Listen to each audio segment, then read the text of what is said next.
Hi, Mitch Winger back with another video on data analytics and machine learning.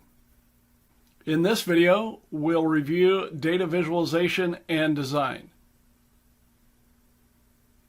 Okay, let's get started.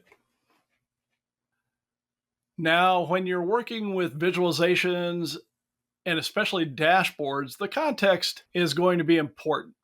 So you've got different types of dashboards that you might have. You may have operational dashboards. These are going to be used by first level managers, maybe line supervisors right there in the plant or on the production line. Or they may be used in the data center to make sure that the corporate network is up and running. So these are critical. They're going to mean the difference between the business running and being able to make sales, for example, being able to produce product or not. So this is going to be your most current real-time data. Next, we have more strategic dashboards. These are going to be used by upper level managers, anywhere from middle managers all the way up through the directors, VPs, the C-suite executives. And you're going to have a mix of some near real time along with some near past comparative information. So you may have a balanced scorecard or performance prism KPI approaches going on here, where you've got a variety of different metrics. They may be mostly hard metrics, but also may include some soft or qualitative type metrics. So we're looking at the overall organization health. And then we have analytical dashboards. And in this case, these are going to be more exploratory in nature. You're going to have lots of different manipulations of the data going on. You may not, as with a lot of data analytics, have any specific objective in mind. And therefore, these may not have as current information as the other two types, but they'll probably also have a lot more depth or longevity to the information. They may have 3 to 5 years worth of sales information that they're working with, or maybe even more. All right, so what makes for a good measure? What kind of measures should you put in a dashboard like this? Well, first you want them to be reasonably simple. The dashboard, the measures should be understandable. You want the measures to be able to help your managers track what's going on. So the more straightforward, the more understandable they are, the better. Also, from a simple perspective, you may want them to be simple to figure out, calculate, or be able to get the information from. Next, you want the measure to be easy to get. So this is kind of a related item. Again, we've got the data already. All we have to do is pull it from somewhere fairly simply. We can also collect it easily. It's in the operational system. We don't have to go out and poll our customers. And we'll get into that as we get into other types of measures. So all of these, they're easy to collect, easy to calculate, so forth. We want them to be precise as well. The more precision we can have, the better. But as we know, sometimes some of the important concepts that we want to dig into, we don't have precise measures. So, for example, in sports statistics tend to be pretty precise, and they're fairly comparable from year to year in various sports, given some of the changes, especially like you see in football, maybe the length of the season is different. Or in basketball, they added the 3-point shot. In baseball, they've done minor things. DH may have had an impact on things. Also, the mound was raised. And actually, back in the old days, I think the pitchers only pitched from 45 or 50 feet away, too. So there have been some changes in baseball, but it tends to be a little bit more consistent year to year. Also, how objective are these measures? If I looked at that and you looked at that, we both agree it's the same measure. So this can be something to consider. And of course, we see that in baseball with hits and errors. Sometimes there's a little bit of disagreement, or even out or safe. Valid. Okay, well, does it validly measure what it is we want it to measure? And we'll talk about this. So one of the examples that you may see is how good an artist is. Well, if they sell a lot of albums, or if there are a lot of movie sales, you could say they're good, but it just may be that they're in a nice popular genre versus actually being that talented. So a lot of different things could be taken into play there. Is it robust? So here, this gets into some of those issues we were talking about with sports. So is the measurement going to still be worthwhile, even if we have some small changes in our underlying assumptions or in the process? All right. So we've got all these aspects of what a good measure is. So now we want to figure out where we go from there. We have all these aspects of a good measure. What could be the problem? Well, a lot of times the measures we're really looking for don't necessarily incorporate all of these characteristics. So we have to try and make some trade offs there. We may have some qualitative factors that we're trying to assess. So in this case, we don't have one good quantitative measure that actually conveys that precise meaning. So we try and identify a number of similar quantitative measures that we can use as a proxy for that qualitative measure. So something like sales volume. Sales volume's easy. All I have to do is define what time frame I'm looking for, and then I can query the database and add up the monetary values or units, depending on what I'm looking for. As a matter of fact, this query would be simple enough that it probably wouldn't even disrupt the operational system that much, although I'm likely to make this query from the data warehouse. So here we have a good, precise, definable, objective, valid measure. All right, as long as we're recording our purchases properly. All right, now customer satisfaction, we've got something different going on here. Is the number of purchases a good proxy for customer satisfaction? Well, it might be, but it is not necessarily the case. For example, you may have a company that requires Adobe Illustrator for artwork, and you have learned to use Adobe Illustrator, but you grew up using Inkscape instead because it's open source. You didn't have to pay a ton of money for it. So for your own personal use, you've gotten used to using Inkscape. You like it a lot, so you're very satisfied with that. And Adobe Illustrator has some different quirks in it. You're not all that wild about it, but they made a sale with it when you started using it for your company. So that looks satisfied. If you're just using sales volume. So purchase volume or purchase dollars isn't always a valid measure of customer satisfaction. We can use surveys. How satisfied are you with product X? Adobe Illustrator in this case. And then we use a Likert scale, maybe 1 through 7.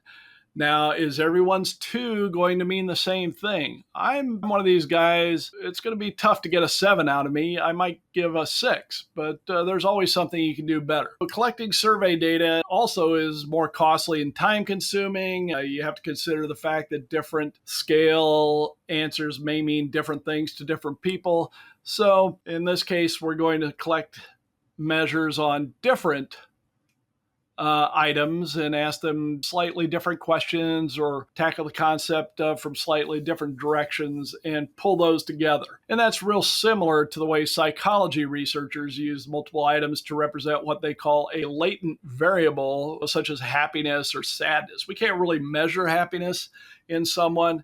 We can ask them a lot of questions, and based on how they act or how they answer these questions, we can kind of infer some type of happiness. All right, so that's latent variable, and it's real similar to how we use data mining to identify and imply causality. All right, so we just talked about those items. Another thing to consider if we look at the best practices and design theory with respect to data visualizations, dashboards, things like that. Edward Tufte from Yale is a leading expert in this area. Now, in general, you can focus on just 2 key guiding factors today: simple and clean. The idea is that you don't want to distract your viewer or bog down the discussion with a lot of extraneous visual details. There's a series of videos and GIFs. Yeah, I call them GIFs, but you keep saying it however you want. Anyway, out there on Dark Horse Analytics, we'll take a look at one of their, I think it actually might be a GIF to illustrate these points. We'll see one in just a couple minutes. So you can see here, simpler is better. We don't need a lot of fancy stuff. We certainly don't need something like this. Ouch. Yeah, you can do this. And if you're looking to have a little bit of fun, sometimes it might be fun to do something like this. Maybe for a particular theme that you're doing, Halloween maybe, or something like this. Or in this particular case, maybe you want to induce a mild case of vertigo in someone. I know everywhere I look on this thing, it looks like the other part is moving somehow. Now, can you say anything good about this one? Well, at least they didn't use a pie chart. So that's considered a big no-no these days, along with donut charts. For some reason, our brains just don't visually process those pie slices very effectively. All right, so here is that dark horse video. I'll let you take a look at it. It basically talks about how we're moving away from a skeuomorphic approach to graphical design to a more modern, flat version of graphical design.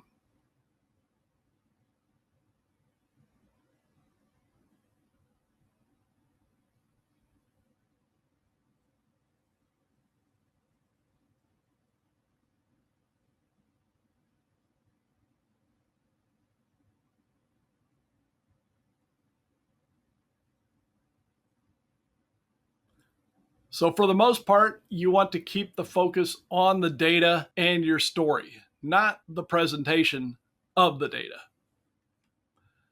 Another thing you want to avoid is deceptive visualizations.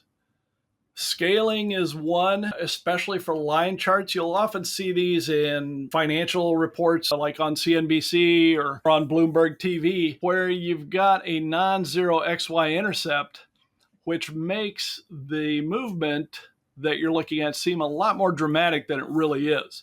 If you were to take that y-axis all the way down to zero, you'd see it's barely moving that particular day in many cases. Also using dissimilar base units. So for stock returns, if I buy a $100 stock and I buy a $1 stock, the same rate of return is going to look a lot more dramatic on the same chart for that $100 stock. So in this case, you want to use a percent type scale instead to make the lines in your chart more comparable. If I have $1,000, I don't care really if I buy 10 shares of the $100 stock or 1,000 shares of the $1 stock. It's $1,000. I want to get a return on it. Sizing as well. You can take a look at that, especially when you use symbols like this here. So that first giraffe is twice as tall as the second giraffe. So you would think, well, is that second giraffe half as big as the first giraffe?